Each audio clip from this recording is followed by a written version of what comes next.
नमस्कार, मैं ईश्वर केवल रमानी बोल रहा हूं। जैसे कि आप सभी को मालूम है कि इस समय एनसीएलटी में हियरिंग चल रही है और जो भी पार्टीज है उन सबने अपनी ऑब्जेक्शंस फाइल की हैं। आज मैं थोड़ा सा पर्टिकुलरली ये बताना चाहता हूं कि जैसे कि आप सब लोग जानते हो कि हमारी एसोसिएशन JREAWS ने हर फोरम में अपनी बात को रखा है और इसी बात को रखा है कि इस समय कंस्ट्रक्शन ही टॉप प्रायोरिटी है होम बायर्स के लिए और किसी प्रकार कोई मैकेनिज्म निकले ताकि कंस्ट्रक्शन जल्दी से जल्दी स्पीड पकड़ सके। आज मैं अपनी वीडियो में एक बात और बताना चाहता हूं आपको कि आप सभी को मालूम है कि इस एसोसिएशन ने एक सीनियर एडवोकेट भी हायर कर रखा है एनसीएलटी में और अभी पीछे हाल ही में कुछ एडिशनल फार्मर कंपनसेशन को लेकर हमारे एडवोकेट ने एक नोट भी सर्कुलेट किया था सभी पार्टी को। उसमें कुछ चर्चा हुई थी कुछ दिन पहले एनसीएलटी में, उसमें थोड़ा सा मैं आज आपको बताना चाहता हूं। अब मैं आपको यहाँ पे ये याद दिलाना चाहता हूं कि हमारे एडवोकेट ने एनसीएलटी में क्या कहा है और क्या नोट दिया है, उसको मैं थोड़ा पढ़ के सुना देता हूं। हालांकि हमने ये मैसेज शेयर भी किया था, पर मैं आज इसको थोड़ा सा पढ़ के सुनाता हूं कि हमने क्या लिख के दिया है। उसमें पहला पॉइंट ये है कि सुरक्षा ने अपने प्लान में 150 एकड़ लैंड रखी हुई है in lieu of giving 5 delay penalty to home buyers. और इसी एएफसी को लेकर कुछ बातें और जो लिखी है वो ये है कि that additional farmer compensation can never be loaded on to home buyers. They as being part of COC have approved the plan of Suraksha in which additional farmer compensation is dealt with as operational debt and not loaded upon end user sub-lessee sub-allottees of the plan. Second point है, as per the submission of JERA, they also say they don't wish to stand in the way of resolution. Hence, either the toll rate should be revised, toll rate को revise किया जाए और extension of time of concession agreement और both should be provided as asked for under relief and concession by Suraksha. इस तरीके से income बढ़ सकती है एडिशनल फार्मर कंपनसेशन को कंपनसेट करने के लिए, ये बोला गया है उसके अंदर। फिर ये बोला गया है more so resolution plan need not be send back to COC at least on the issue of JERA. Sending the plan back to COC will add to the delay and home buyers need construction to start as soon as possible. In our considered view, maybe an opportunity can be granted to both JERA and Suraksha to settle amicably within 7 days and submit the report to NCLT. ये बोला उसके अंदर।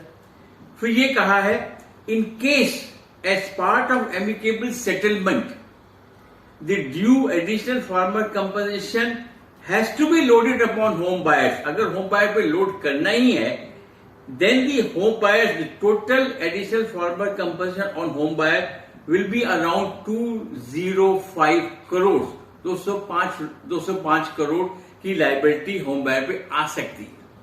It can be set off from the sale price of 150 acre land set aside for home buyers. As the said land parcel is just 12 kilometers away from the Noida International Airport, it is expected to fetch good value about 900 crores. In the event of Suraksha exercising the option to buy this 150 acre of land, the due additional farmer compensation shall be borne by Suraksha. ये बातें लिखी गई हैं, ये बातें कही गई हैं। ये बातें क्यों कही गई हैं? इसलिए कही गई है कि अगर जैसे हम सब जानते हैं कि एडिशनल फार्मर कंपनसेशन एक कंट्रोवर्शियल इश्यू है, एक बोन ऑफ कंटेंशन है, तो उसको कैसे सॉल्व किया जाए, उसके प्रोबेबल सोल्यूशन के लिए हमारे एडवोकेट ने ये बात एनसीएलटी के संज्ञान में लाई गई है। Let me tell you that this association JREAWS is acting as a catalyst in the court also, because हम ये सब जानते हैं कि अगर ये प्लान वापस गया तो फिर डिले, कंफ्यूजन होंगे। हम और सभी होम बायर चाहते हैं कि अगर ये प्लान पास हो सकता है, अप्रूव हो सकता है, तो इससे अच्छी बात हो ही नहीं सकती है। तो हमारा ये जो नोट है एडिशनल फार्मर कंपनसेशन को लेकर, जो हमारे सीनियर एडवोकेट ने प्रेजेंट किया है, उसके पीछे भी इंटेंट यही है कि अगर ये कहीं बॉटलनेक आती है तो उसका सोल्यूशन दिया हमने। अब इसमें मैं देख रहा हूं कुछ लोगों ने, कुछ एक्टिविस्ट होम बायर्स इसको नेगेटिव वे में ले रहे हैं और कुछ नेगेटिव रिमार्क्स दे रहे हैं कि ऐसे क्यों बोला है, अब आप इंटरफेयर क्यों कर रहे हो। अरे भाई, हम इंटरफेयर नहीं कर रहे, हम तो प्रॉब्लम की हल बताने की बात कर रहे हैं।